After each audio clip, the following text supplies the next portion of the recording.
자연을 내 집안에 끌어들이니 멋이 생겨요. 매일매일의 삶이 귀하게 느껴지더라고요.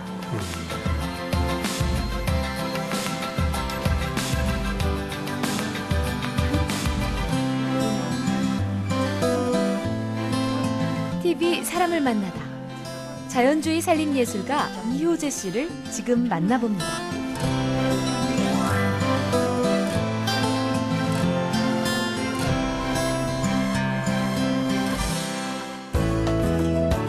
시청자 여러분 안녕하십니까? TV 사람을 만나다 김동률입니다. 안녕하세요. 엄지혜입니다. 네, 미국의 마사 스튜어트, 타샤 투드 알고 계십니까? 아유, 그럼요. 네. 여자들이라면 한 번쯤은 꼭 만나고 싶고 꼭 그렇게 따라서 살고 싶은 삶 자체를 예술로 만드는 분들이잖아요. 맞습니다. 우리나라에도 본업은 한복 디자이너이지만 살림을 예술의 경지로 끌어올리며 효제처럼 일하는 자신만의 라이프 스타일을 창조해내신 분이 있습니다. TV 사람을 만나다 오늘은 이름 하나만으로 자신만의 브랜드를 구축한 자연주의 살림예술가 이효재 씨 이 자리에 모셨습니다. 어서 오십시오. 안녕하세요. 제가 오프닝에서 자연주의 살림예술가 아주 근사하게 소개해드렸는데 정작 본인은 스스로를 어떻게 소개하십니까? 글쎄요, 처음 저를 대하실 때가 중요한데요. 네. 되게 텔레비전을 통해서 보자기를 싸고 있는 모습을 보면 보자기 아줌마라고 부르고요. 네. 또 음식하는 장면이 나가면 식당 아줌마라고 부르고, 네. 뭐 TV에 책 낭송 프로그램에 나가서 시를 읽었어요. 네. 그리고 택시를 타보면 알아요. 택시 네. 기사분들께서 시인이라고 말하시고 네. 다 다양하게 불러주시는데 저는 그 자체를 그냥 한마디로 아까 네. 말씀하신 것처럼 산림예술가 네. 통칭한다면. 근데 소설가 이해수 선생이 한 네. 말 중에 지금 제가 기억이 나는 게 한번 제가 읽어보겠습니다. 네. 효제의 손끝에 닿으면 누더기 헝겊도 선녀의 날개옷이 되고 네. 촉은 목피도 진수성찬이 된다. 이런 말이 있더군요. 정말입니까? 좀 뻔히겠죠, 이거? 네, 선생님은 그렇게 잘 하라고. 네. 그러니까 지금은 제가 좀 달걀같이 둥그러진 것 같아요. 네. 그 모난 상태에 딱 경계에 있을 때 선생님이 이 짧은 시를 써주셨어요. 네. 그땐 참 민망한 생각이 들고 이 시를 받았고요. 지금은 선생님이 참 나한테 좋은 채찍, 네. 사랑의 매를 대신 거구나 이런 생각을 하고 제가 둥그러진 데는 그 이웃의 이런 훌륭한 네. 분들의 덕담, 선견지명이 있으셨던 것 같아요.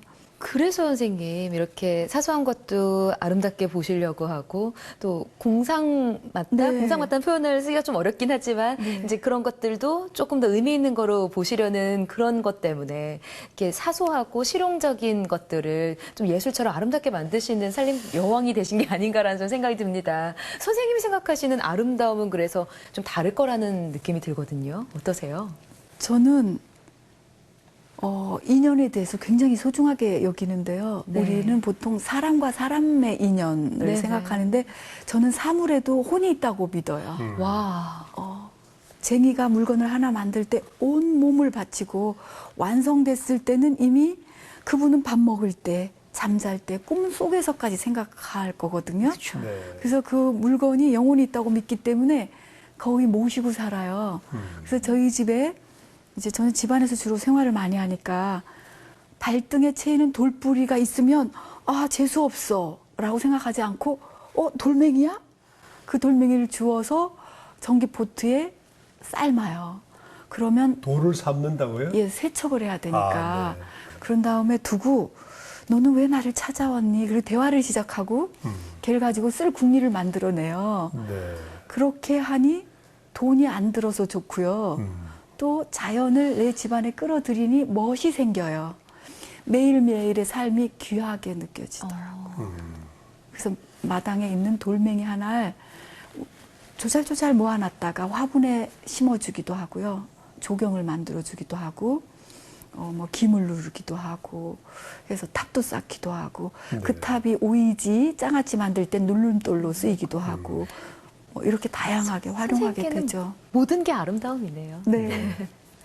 자, 보자기 말씀을 좀 여쭤봐야 될 텐데 보자기를 활용해서 여러 가지 뭐 디자인 작업도 네, 하고 있지 네, 않습니까? 네. 근데 보자기를 주목하게 된 계기가 있습니까? 과거의 보자기는 정말 보자기는 궁상이었죠. 우리는 전쟁을 겪었고 승용차가 나오기 전에는 다 보따리로 이동을 하고 그래서 네. 보따리, 보퉁이 뭐 이렇게 다양하게 궁상스러운 도구였어요. 근데 한복집을 하는 어머니의 딸로 태어났고 한복집을 하면 요즘 한복을 잘 입는 일이 없기 때문에 예단이라고 해서 그동안 자식을 이제 떠나보내는 마음이 다 담겨 있는 예단은 보자기로 마무리 포장을 하게 되거든요. 네. 네. 그리고 제가 그걸 싸는 일을 하는데 근 30년을 빨강 파랑 보자기만 싸는 거죠. 혼례 때 쓰는 색이 정해져 있기 때문에 이게 재활용을 할 수가 없어요. 그래서 재활용 방법을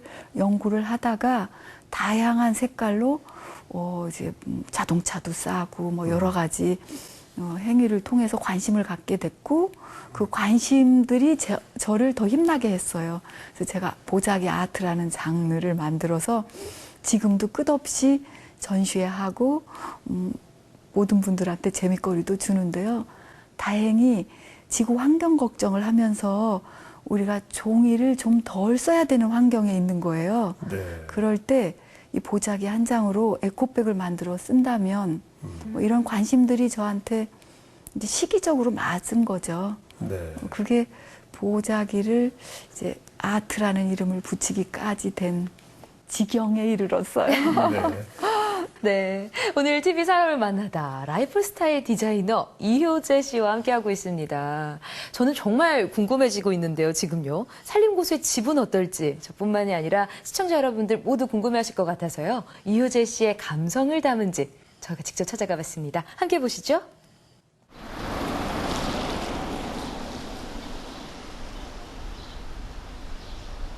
서울 성북동에는 본받는 집이라는 뜻을 가진 이효재 씨의 한복집이 있습니다. 항상 손님들이 마음 편히 다녀갈 수 있도록 활짝 열려 있어서 많은 이들이 들락날락거리는 사랑방 같은 곳인데요. 선생님 안녕하세요. 선생님 댁 처음 방문하는 거라 작은 거 가지고 왔습니다. 네. 인테리어 전문가의 도움을 받지 않고 시간과 공을 들여서 손수 꾸민 집. 이효재 씨의 감성이 그대로 묻어 있었습니다. 아니 이렇게 아기자기하게 연출해 주신 것도 그런데 항아리도 보통 장독대 밖에 있는데 안에 이렇게 다 있네요. 이쯤에 텔레비전이 있던지 네네네네. 서랍장이 있어야 돼요. 맞아요. 근데 서랍장을 살려니까 마음에 드는 건 너무 비싸요. 그래서 우리 항아리는 서랍장 역할을 해요. 이 안에요? 네. 장이 들어있는 게 아니라 이렇게 여러 가지 소품들 넣어두신 거예요? 뭐 털실도 있고 뭔가 잡다한 것들 넣어서 서랍장. 그리고 한복집답게 벽면 한쪽은 실구리로 가득 채워져 있었는데요. 실구리를 만드는 거고요. 결혼할 때 보통 이 실구리를 이제 바느질 그릇에 2개 이렇게 친정엄마가 넣어주죠. 이렇게 술술 풀려서 잘 살더라고요. 그리고 이거는 사서 흠이 있는 곳은 기우고 떼워서 보기 좋게 하는 것이 살림의 노하우였습니다. 여기는 이건 자수인가요? 예, 손으로 술을 놔서 리듬감 있게 딱 풀로 붙였어요. 한번 열어보세요. 네. 이렇게 해서 찬장이에요. 그러네요. 창문을 찬장을 만들었어요. 집에서 아주 또 인기 있는 코너가 됐어요. 여름이 됐으니까 뭡니까? 이번에는 이효재 씨가 매일같이 정성 들여 가꾸는 정원으로 나가봤는데요. 비가 와서 더욱 운치 있는 정원엔 빗물을 잔뜩 머금은 수목들이 싱그러운 초록빛을 내고 있었습니다. 색도 진해지고. 네. 마당 있는 집에 살면요. 비 오는 날 이렇게 마당에서 살아. 정원 한쪽의 텃밭에는 로메인과 고추 등 친환경 식재료가 가득했는데요. 로메인 생긴 게. 자연주의 살림꾼이 차려내는 밥상은 과연 어떨까요? 바로 즉석에서 직접 키운 싱싱한 채소들을 먹을 만큼만 따서 바구니에 담아 자연 밥상을 준비합니다. 매번 손님이 올 때마다 그때그때 자연에서 얻은 식재료를 이용해 극진한 밥상을 차려낸다고 하니 보통 정성이 아니란 생각이 드는데요. 감아요. 감아서 이효재 씨는 밥상 하나 차리는 것도 그냥 지나칠 수가 없습니다. 맹문동 잎을 따다가 젓가락에 돌돌 말아 예쁘게 매듭지어서 손님에게 내면 아무리 소박한 밥상도 곧 근사한 밥상으로 변하기 마련인데요. 비 오는 날 소금엄마가 뭘 먹지? 텃밭에서 직접 따온 채소가 아낌없이 들어간 뜨끈한 밥을 그릇에 예쁘게 담아낸 후 멍게까지 듬뿍 올리면 눈 깜짝할 새에 맛있는 자연 밥상이 완성됩니다.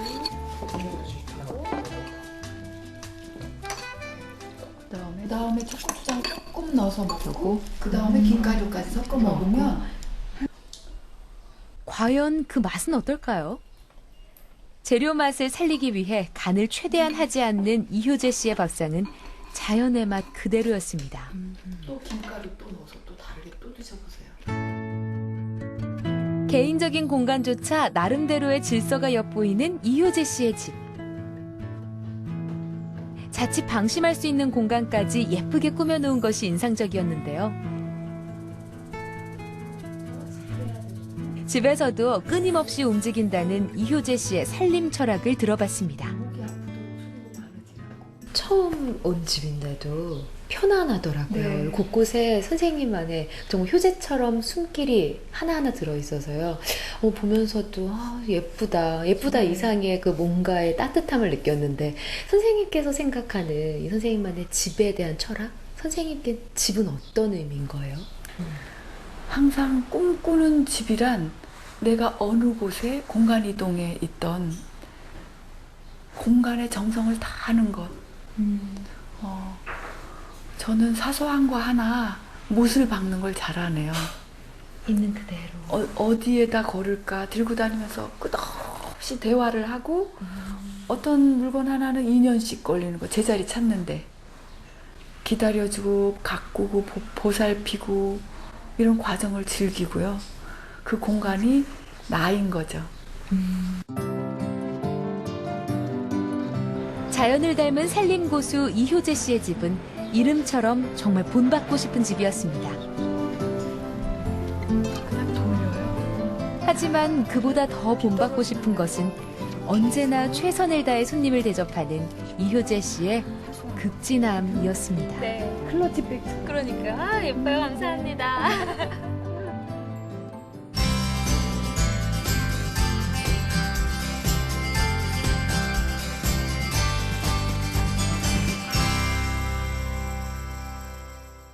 그래도 내가 다른 일은 다 해도 한복집은 안 한다 이러셨다고 들었거든요. 근데 네. 결국에는 한복 디자이너가 되셨잖아요. 한복집을 물려받아서 하게 됐고 네. 뭐 학원을 다니거나 선생님을 찾아다니면서 배운 한복이 아니기 때문에 저한테는 공기 같은 거거든요. 그러니까 이게 귀한 줄을 몰랐던 거죠. 그리고 재작년까지만 해도 다른 일 하는 게 더 즐거운 거예요. 항아리 치마를 만들고 뭐 이렇게 치마 밑단에 레이스를 대고 이런 일들이 더 행복했는데 요즘 들어 풀을 뽑으면서 생각을 해요. 나 엄마 딸인 거 참 다행이었구나. 이렇게 맘먹은 건 얼마 되지 않았어요. 아마 공기처럼 익숙해서 그랬던 그 건방진 설이 제가 늦게 들어서 55살이 돼서야 한복집 딸인 거 정말 잘했구나. 잘 됐어라고 생각하고 이제 전에는 엄마 이렇게 불렀거든요. 이제는 엄마 이렇게 불러요. 그렇군요. 그래서 네. 늦게 철든다는 게 다 다르기 때문에 네. 제가 좀 늦된 것 같아요. 네. 근데 제가 한복 이렇게 쭉 보다 보면요, 선생님. 그 전통적인 의상이지만 그래도 시대에 따라서 유행이 좀 그럼요. 있더라고요. 네. 그 형태도 조금씩 바뀌고요. 이런 유행에 대한 트렌드를 바라보는 눈, 그런 모티브는 어디서 얻으세요? 그 우리 과거의 김홍도 뭐 이런 조선시대의 화가들 그리고 제가 이렇게 거추장스러워 보이는 옷을 입고 사는 이유도 그 중에 하나예요. 저희 집엔 계단이 60개 정도 있거든요. 네. 와, 과거에 긴 치마를 입고 이 계단을 오를 수 없었죠. 계단이 없었죠. 그런 것도 연상하고 장독대 높이도 연상해보고 그래서 제가 실제 거추장스럽게 살면서 과거와 현재를 잇는 제가 중간자 역할이라고 생각을 하고 저는 무당이라는 표현 잘 써요. 과거와 현재를 잇는 그 문화적으로 있는 그런 특별한 직업이야. 그러니까 무당이라면 현실과 신의 세계를 연결하는 사람들이잖아요. 네. 아, 나는 새로운 무당이야. 신무당. 전통과 현대를 잇는 신문화 무당이야. 이러고 혼자 놀죠.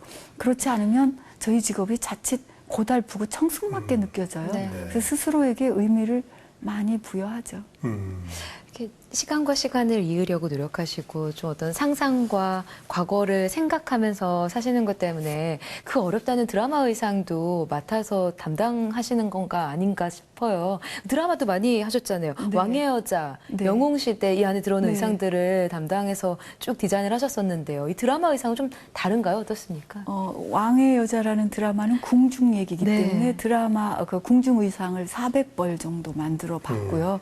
그러면 이제 저는 저한테 대한 숙제를 덜었다고 생각을 해요. 자, 궁중 의상 끝. 그리고 영웅 시대는 지금 우리 앞 시대, 우리가 다 기억하는 시대 얘기였거든요. 네. 그럴 때 또 새로운 정말 신나서 이래요. 우리가 추억하는 젊은 엄마, 제 기억 속의 젊은 엄마 모습을 재현해내니까 정말 재밌었죠. 그 책을 통해서도 이제 많은 사람들에게 본인의 네. 라이프 스타일이 전파되고 있지 않습니까? 네. 요즘 사람들이 이 같은 자연주의 삶에 대해서 굉장히 관심을 가지고 있는데 도대체 사람들 왜 그럴까요? 저는 그게 너무 신기해요. 아, 그렇습니까? 네. 저는 자연주의로 살겠다고 해서 이렇게 사는 게 아니고요. 네. 저의 어린 시절은 이랬어요. 그리고 저는 둔하기 때문에 따라가지 못하고 있는 사람이거든요. 세상은 너무 빠르게 변하고 있고 그런 변화된 세상에서 저를 보면 신기한가 봐요. 네. 근데 그 신기해서 들여다봤더니 편안하네?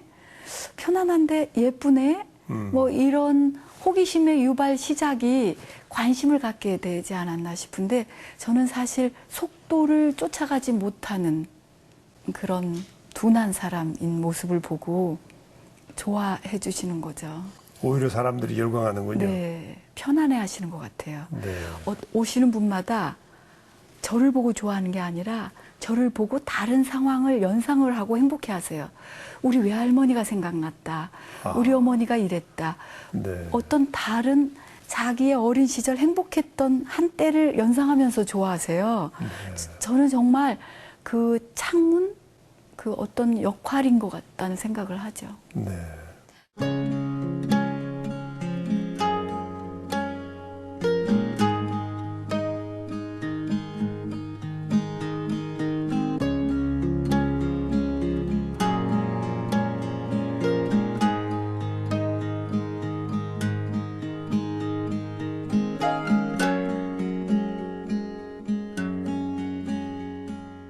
훌륭하고 가치 있는 것 모두 시간과 공이 들게 마련이죠.